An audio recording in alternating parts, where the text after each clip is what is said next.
everybody. How you doing? Oh, I didn't mean to do that. I gotta learn this system. I just set this up, so it's brand new to me, and so I'm just gonna continue. So I did my very first live feed yesterday on the 4th of July while we were celebrating our 250th birthday. And I was actually around in the 70s. Yeah, that's how old I am. And I was here for the 200th birthday. And boy, what a huge difference. At the time, we also had the Vietnam War was going on. We had Nixon in there, and there was lots of controversy going on with politics at that point, but nothing like this. It's been kind of crazy.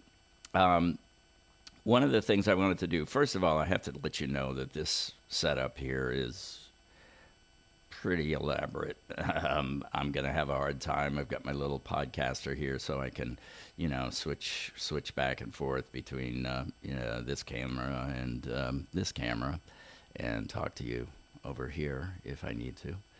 So in this camera, of course, you're up a little bit higher, so I'm looking up to you. So I'm subservient, and then if I go here, then I'm actually looking down on you. So I don't want to do that, but works out better. So that's not true. I'm in the wrong place. Oh, yeah, see, this is what I'm saying.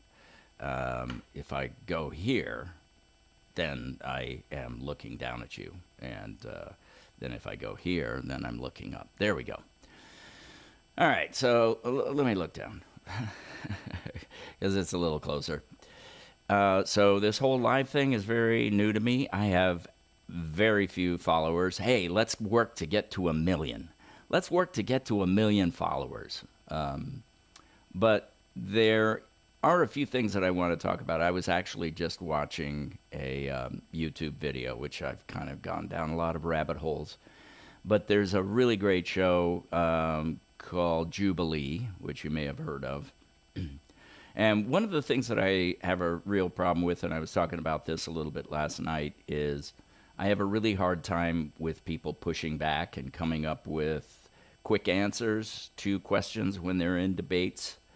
And I feel like there's a lot of times where people kind of miss the opportunity to make it really clear that what's being argued is not correct. So I have a lot of questions for people. At a certain point, once I get a few more people, maybe, I'll set up my phone so I can actually take calls, which I'm really looking forward to. I'd love to do that. But today, it's my second day, kind of getting used to this whole new system, and I think it's set up pretty well. I'm going to be struggling a little bit with the technology, so please be kind. If you have any comments, go ahead and comment, and I'll read those after I'm done, because I'm not going to be able to do it while we're doing this. But there was this debate between this guy Wes Moore, who's the governor in, boy, haven't done my research, but anyway, he's a really great guy. I think that he did really well, but there's a lot of things. He's basically debating people who are non-voters, who don't want to vote. And there were a lot of points that people there made that were valid points. They were talking about being proactive and demonstrating and setting up organizations that can kind of help people out. They were saying that that was much more effective than voting, and that's why they didn't vote. A lot of people were talking about that they didn't identify with either one of the parties. They couldn't find a candidate that they 100% agreed with, which we're never going to find. You're never going to find that. But I had a really great civics teacher who, when I started in high school, I had moved to a new town, and I was talking to some people who were, during the summer before I started. And they said, do not take this guy. He's a hard ass. He's a terrible guy. He was a guy named Mr. Falsetto. And he was probably 5'5", maybe 5'6", little Italian guy. And he'd kind of talk like this. I lost half of my lung in WW2. And he was a really hard-ass history teacher. But one of the things that he talked about in our civics classes was if you don't vote, you don't have a right to complain. And I know that a lot of people talk about, our voice means nothing. But a couple of things that came up in this Jubilee thing was he asked one person, do you think that if the election had gone the other way, or if enough people had voted for Kamala Harris, that we would be in the position that we're in now, that we would have a ICE that is, it's better funded than militaries in different countries? Do you think that we would have these mass deportations? Do you think that we would have this economy that is tanking? Do you think we'd have these tariffs? And my answer to that is, of course, it would be completely different. Now, it may be fucked up then, too. Maybe screwed up then. But I think that it would be a lot different. And personally, just based on what I know of the different political positions of the Republicans and the Democrats, I vote Democrat because they align more with what I believe in, which is that it needs to be social. It needs to be a little bit more socialistic, because we already are a socialist democracy. If you think about Social Security, if you think about, this is the thing that really bothers me, the bank bailouts, the airline bailouts, all of these different bailouts of these corporations when they screw up so bad that they don't have any money, the government bails them out. But when it comes to health care, when it comes to child care, when it comes to food stamps and things like that, I'm pretty far left. Just for people who don't know me, I'm pretty far left, but I'm not totally far left. I don't believe in handouts, which is one of the things that Republicans keep talking about, is these are all handouts. I don't believe in just giving people money just because. I think there needs to be some sort of accountability, but I think that there's a possibility for government programs that would help people to be able to get jobs. I think that if we do bring more manufacturing back to the United States, I think that's, of course, going to bring more jobs. But I also think that some of the programs that are being cut, for instance, the clean energy, that's a lot of jobs. There would be a lot of jobs.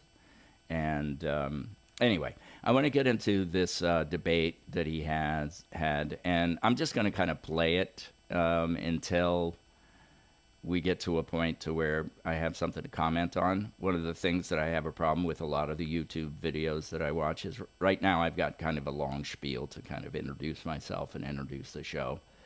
Which, by the way, if you didn't know already, it's called Everything's Coming Up Hoaxes, because it seems like that's what's going on in the world, is we've got all these different hoaxes going on about right and left and communism and socialism and fascism and all of this kind of stuff. And I think that we need to try to unify and try to find a way to get together and make the world a better place. So I'm going to play this thing, and then I'm going to stop, and I'm going to try to just quickly go to what I feel was missed. Because like I said, this guy Wes Moore did a great job talking to these people. But there's some times where somebody would say something, and I'd go, why don't you say this? And I see this a lot in debate. So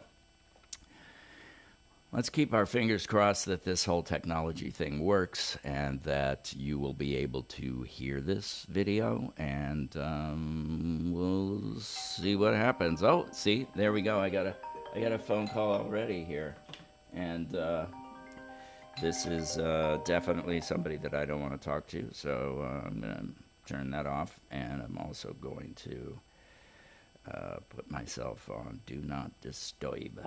There we go. All right, here we go. Into the video. Let's see here. I'm going to do a mix, and yeah, I'm going to pull that up, and here we go.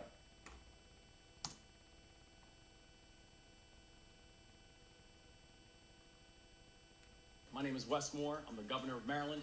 This is the first political office I've ever held, and today I am surrounded by 20 non-voters.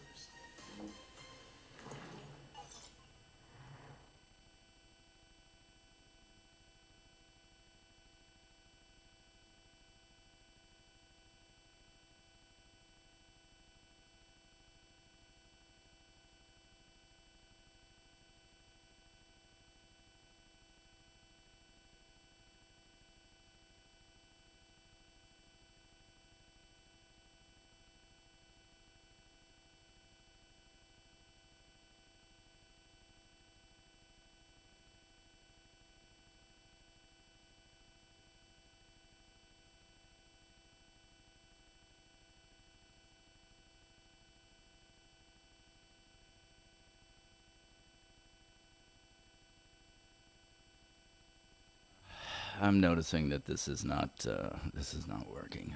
Not really sure why this is not working, because it was working before. All right, let me come back. Maybe I'll just play it over the microphone here. Doesn't sound as good, but I'll figure this stuff out eventually. But here we go. I'm just going to play it over the microphone so that you can hear what he's saying. And my first surrounded claim is nothing shapes policy more effectively than your vote. All right. If you want to debate this claim, please get to the chair in 3, 2, 1. Alex, how you doing? I'm Nassim. Nice to meet you. Nice to meet you, man. So I kind of want to hear first why you think nothing shapes policy more than your vote. Because I've seen it firsthand. I have seen how everything is a policy decision in our life. The water we drink is a policy decision. The air we are breathing, that is a policy decision. The neighborhoods we're policed and how we're policed. That everything I have realized and learned is a policy decision. And I think about for my own family. Like, I don't come from a family that's used to making the policies. I come from a family that's used to suffering the consequences of them. And so I know that the policies that are being made are being made in our name, with our money, with our tax dollars, but oftentimes they do not reflect what we actually hope for. And that's why I believe that we have a responsibility to make sure we have the right people in the right seats that are making the right decisions that are actually on our behalf. So I want to point to a historical example first, the Civil Rights Act of 1964. Yeah. And that was kind of come about from a movement rather than necessarily getting to the ballot box. I'm not going to speak for everybody here, but I know for me, I feel that it's more effective to mobilize in the streets or protest in the streets rather than sometimes going out to the ballot box where I don't feel the candidates represent what I'm looking for.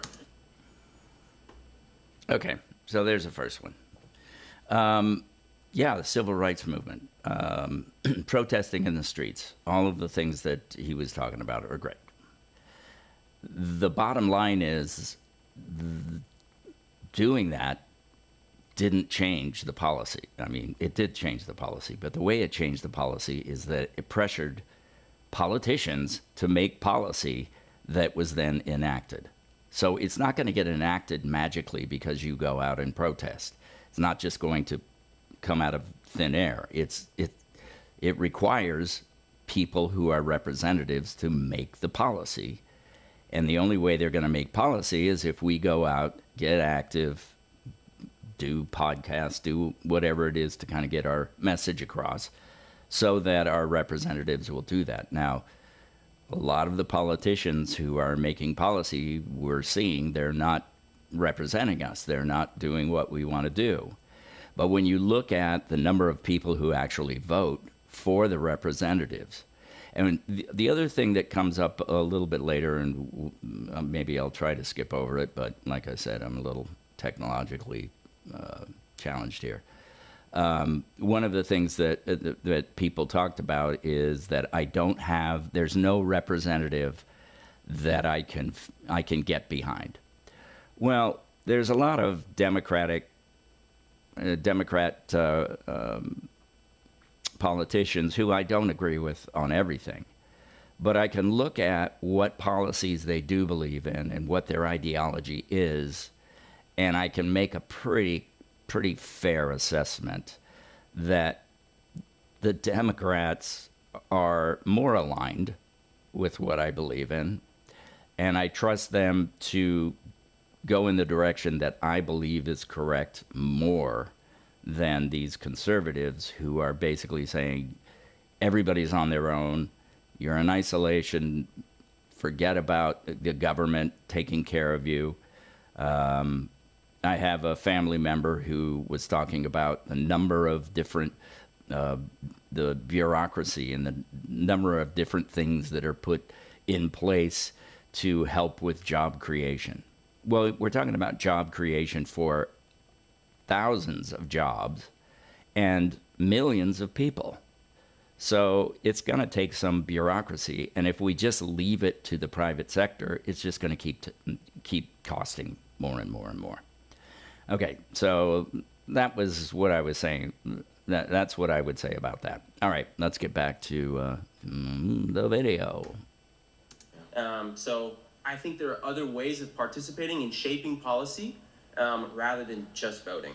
No, and I think it's a very fair point, but also I think it's also important to remember what was the goal of the civil rights movement, right? The goal of the civil rights movement wasn't just to protest. The goal of the civil rights movement was to get to a civil rights act. Like, the reason that people protested, the reason that people were in the streets wasn't just because they wanted to blow off steam. Yeah. Was because they wanted the elected officials to hear their voice. And so we don't get things like the Civil Rights Act. We don't get the Voting Rights Act. We don't get not just the right to vote, but we don't get like things like the desegregation of schools. We don't get the elimination of policies like separate but equal just by the protest alone. What happened was it forced these politicians to do a better job of actually representing our views. And so that's why I think the protest does matter. Like, our voice does matter, but what the protest is actually helping to do, it's helping these politicians to wake up and realize that if you don't do what we are telling you to do, we will remove you from office. So I hate to be that guy, but the claim specifically says nothing shapes policy more. And I don't personally think that the Civil Rights Act of 1964 would have happened without the movement. And that's why I'm arguing that the movement is what really provoked that to even happen in the first place. Okay, but again, it won't happen by magic. It's not going to just... We can't have a country where if I go out and protest, magically, somehow, these things are going to happen. That's absolutely ridiculous. So, yeah, go out and protest. Put together organizations that are going to help people. Lobby your politicians. Donate to people who you feel align more with who you are and what your beliefs are than the opponent. And if you get that person in power, then they will be able to enact policy. And that is the thing that's going to make it change. It's not... Protesting is not going to do anything if you can't protest and get a politician or someone who is in power, or a group of people. You do need people in power. To do something about it, because we do have to have a government. Sorry. We do have to have, policies that benefit everybody. We do have to have representatives that represent us on a state level, on a local level. But the policy is the thing that changes the issue, that changes what's going on in the world, not the protest. The protest is the thing that facilitates that change. But his claim is that nothing creates more change than policy, which more than policy. So, okay. Let's get back into it. I guess my question is, how can we feel that candidates today are going to provoke this change and provoke the policies that we want without, kind of protesting, without giving them our vote in the first place? Yeah, go ahead. Protest. Nobody's telling you not to. Well, I think the protest is actually important, right? Because I think the protest is helping people to make sure they hear our voice. But then what also happens is what the protest then does, it leads us and allows us for a greater opportunity to make sure that our voice is heard with the elected officials. What was one of the goals of the civil rights movement, right? One of the biggest impacts of the civil rights movement was the Voting Rights Act, right? The Voting Rights Act was the thing that actually gave people a fundamental and constitutional right to vote. That we could have all the protests in the world, but at the end of the day, you were telling me that I could not select who my elected officials are going to be. Yeah. And so one of the goals of the civil rights movement, and one of the biggest takeaways from the civil rights movement, is actually the Voting Rights Act. The Voting Rights Act would not have happened without protest, but the Voting Rights Act was the thing that gave people the right to vote to make sure we can get elected officials that actually represent our views. And I'm not going to disagree that voting isn't an integral part of democracy and provoking this policy that we're looking for. Yeah. I'm arguing that it's not quite as effective as the movement itself. I think that the movement itself, coming from people who were not politically disengaged, but actually very aware of what was going on in America, I feel like the conception around non-voters is that they're apathetic and they're not kind of understanding what's going on in our political landscape, whereas I think it's actually quite the opposite. I know for me, I didn't vote because I was too engaged. I felt like I couldn't morally get behind either candidate, especially in 2024. So that's why I feel that voters now, it's more rational not to vote because of the candidates that were presented rather than... I mean, listen. Could you morally get behind one party more than the other? That's the question, because you're never going to have the perfect human being who's going to represent exactly everything that you want. But are you a person who is more behind someone who's trying to lift up the middle class, trying to create a middle class that's stronger, that's more vibrant? Or are you a fan of all of the oligarchs, the billionaires out there, which is another issue? So sitting back and going, well, I'm not going to vote because I can't get behind either one of them. Seriously? You can't get behind one candidate more than the other one? Then you are not paying attention. Then you're not doing your civic duty and listening to what the policies of the person who the people who are up for election. So there we go. I think the frustration that you have is actually very much shared by me. And the truth is that when I told my family that I wanted to run for governor, I had to convince many members of my family to vote for me. You know what I mean? And it's not because we're not cool, we're cool. It's I had to convince them to vote. Because I think the frustration that you're talking about is real. But I would say if your voting rights were not important, why are they working so hard to take them away from you? If your voting rights were not so important, why is the dismantling of the Voting Rights Act so egregious? The reason that they are trying to take it away is because it is powerful.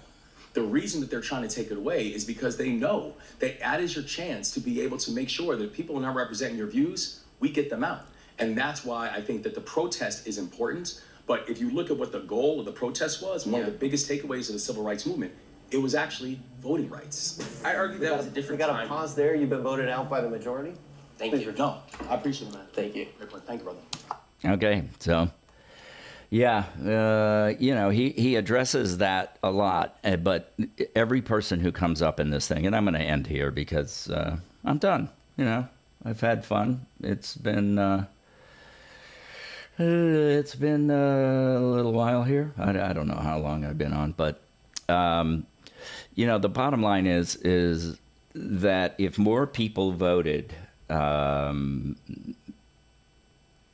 for the candidates, because I do believe that most Americans align more with helping people out, being true Christians. Now, I'm not a Christian. I'm a Buddhist, and Buddhism is basically just saying, hey, we're all here.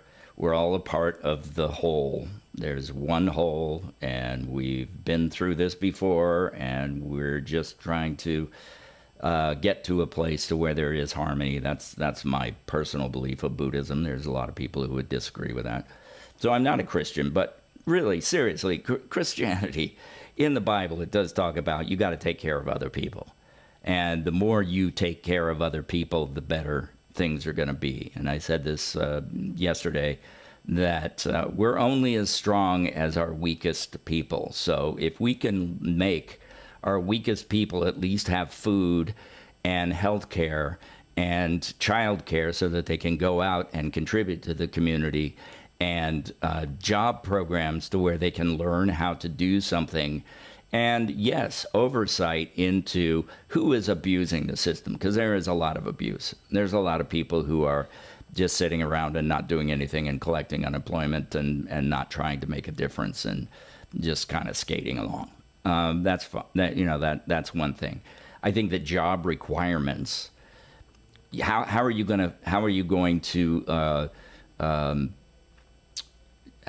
have how are you going to do your amount of required work if you don't have a job? If there's no jobs out there that you're qualified to do. There we go. There's my second podcast. Boy, I'm feeling great. And let's get to 1 million. Let's get to 1 million viewers. And now I'm going to switch to my other camera and say, hey, you guys have been great. I've enjoyed the discourse and the conversation, even though we didn't have a conversation because nobody was here. Hopefully I'll get it set up, and who knows, maybe people will listen. Maybe they won't. It's okay. I just have to do this. This is my way of doing some kind of something to make things better. Okay. Let's see if I can get this outro going here. All right. Thanks, everybody. We'll talk to you later. Here's my outro music, and adios.